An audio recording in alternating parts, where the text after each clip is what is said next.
国际新闻来看，香港的国泰航空表示讲，一只飞往瑞士苏黎世的空中巴士 A350的客机，昨起飞了后有问题，又搁飞转去香港，检查发现讲因应的零件故障了。这嘛是全球的头一个哦，所有共型的飞行机嘛全面来做检查。国泰航空这2天已经取消24个航班，明仔载嘛有超过10个航班会受到影响。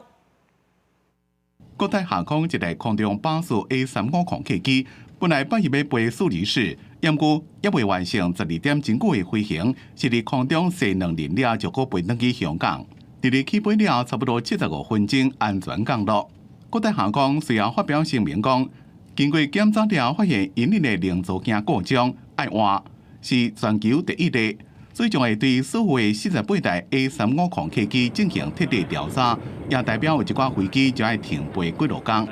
国泰航空并无具体说明伫咧营运方面发现什么问题。路透社引述知情人士的讲法报道讲，这件代志涉及一个燃料喷水的问题，也就是引导燃料进入营运的零组件。专家讲，这种问题较罕见。不过，除非有更加严重的缺陷，若无一般拢是比涡轮叶片顶主要细链的零件的故障所引起的警报较少。不过，任何进一步的检查，拢可能会对航空公司造成干扰。一直到拜二，国泰航空已经取消24个航班，伫拜三有超过10个航班受影响。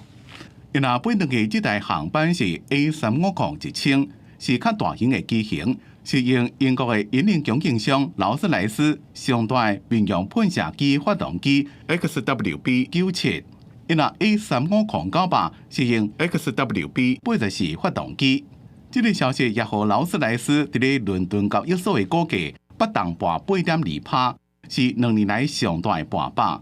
到收盘的时阵是跋6.5%。欧盟航空安全局伫咧声明中讲，已经知影国泰 A350客机的事件，并且有甲空中巴士一个劳斯莱斯联络到。香港的航空事故调查机构也已经展开调查。公司新闻陈伟林编辑。